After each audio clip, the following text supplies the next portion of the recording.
In every corner of the world, from city alleys to quiet bedrooms, people use drugs. But when we ask, how do people use drugs? We often mean, how do they take them into their bodies? But the method, the how, is more than a physical act.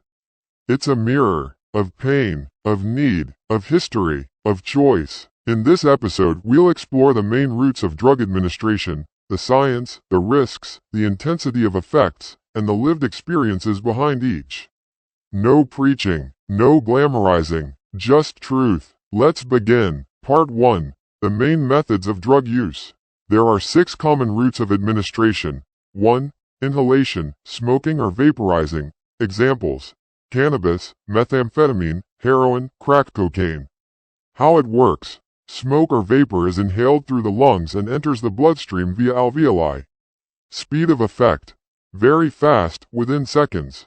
Risks: severe lung damage, COPD, bronchitis, infections, high addiction potential due to rapid onset. Exposure to toxic substances and carcinogens. Second-hand exposure can harm others. Ritualized use patterns often emerge, e.g. glass pipes, homemade bongs. Common motives: fast relief or high. Avoidance of needles. 2. Insufflation, snorting. Examples: cocaine, ketamine, crushed opioids or amphetamines. How it works. Absorbed through nasal mucosa directly into the bloodstream. Speed of effect. Fast, 3 to 15 minutes. Risks: damage to nasal tissues, chronic irritation, septal perforation, sinus infections, nosebleeds, loss of smell. Shared paraphernalia can spread hepatitis C and other pathogens. Cultural notes. Often seen as more socially acceptable in certain circles. Common in nightlife or workplace abuse scenarios. 3. Oral ingestion. Examples: alcohol, MDMA, LSD, prescription medications, edibles. How it works. Processed through digestive system and liver before entering bloodstream. Speed of effect. Slow, 20 minutes to 2 hours depending on substance. Risks: risk of delayed overdose due to slow onset. Liver and kidney damage from chronic use, e.g. alcohol, acetaminophen, possible stomach irritation or GI issues. Perceived as safer, leading to overuse. Popular reasons: convenience. Blending into social behavior, e.g. drinking, party drugs. 4. Injection, IV, IM, SC. Examples: heroin, meth, fentanyl, some steroids or hormones. How it works. Bypasses all barriers, drug enters bloodstream directly. Speed of effect. Fastest, IV, within seconds. IM or SC, minutes. Risks: high risk of overdose due to potency and precision. Disease transmission, HIV, hepatitis B, C from needle sharing, collapsed veins, abscesses, infections, endocarditis. Deep stigma and legal consequences. Social, emotional dimensions. Often reflects advanced addiction, chronic pain, or despair. Intense stigma can block access to help or medical care. 5. Transdermal, skin absorption. Examples: fentanyl patches, nicotine patches, hormone gels.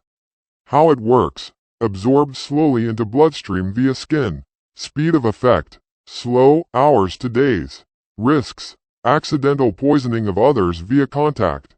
Misuse by cutting or ingesting patches. Overdose from extended exposure. Usage context. Designed for medical use, but diverted in some cases. 6. Rectal or vaginal, plugging. Examples: alcohol, MDMA, opioids, cocaine. How it works. Rapid absorption via mucous membranes in the rectum or vagina. Speed of effect. Fast, similar to snorting, bypasses liver metabolism. Risks: irritation or damage to delicate tissues. Risk of infections, especially with repeated use.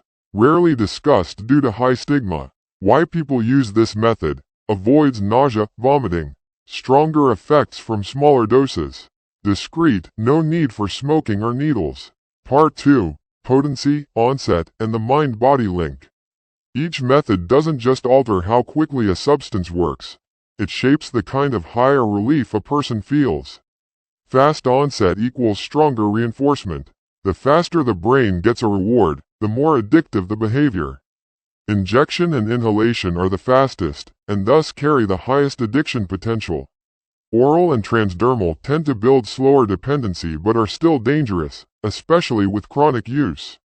For many, switching methods isn't about preference. It's about tolerance, needing more to feel the same effect, access, what tools or drugs are available, desperation or urgency, especially in withdrawal or trauma. Part 3. The stories beneath the surface. A factory worker begins with pain pills, then crushes and snorts them. A partygoer smokes meth, then injects to chase a stronger high. A student uses ADHD meds to focus, then takes more to stay awake. A mother hides her sleeping pill addiction for years. Drug use doesn't always start with the street. Sometimes it starts with a prescription, or a heartbreak, or a need to belong. Each method isn't just how someone uses. It's why they needed it in the first place. Part 4. A shift in perspective. Society tends to rank drug use by method. Injecting equals worst. Smoking equals risky. Pills equals maybe just medicine. But that moral ranking can blind us to deeper truths. Some people inject because they're homeless and need efficiency. Some eat edibles daily as a coping mechanism for trauma. Some snort prescription meds because they fear judgment if they ask for more help. Every method is a language of pain, survival, routine, or rebellion. So maybe the real question isn't, how many ways can someone use drugs? But, how many ways can someone be hurting? And how many ways do we learn to endure that pain, until we can't anymore? This series will go deeper, into real voices, real recovery, and real insight into what society too often hides. Because some stories don't need to be loud, they just need to be heard.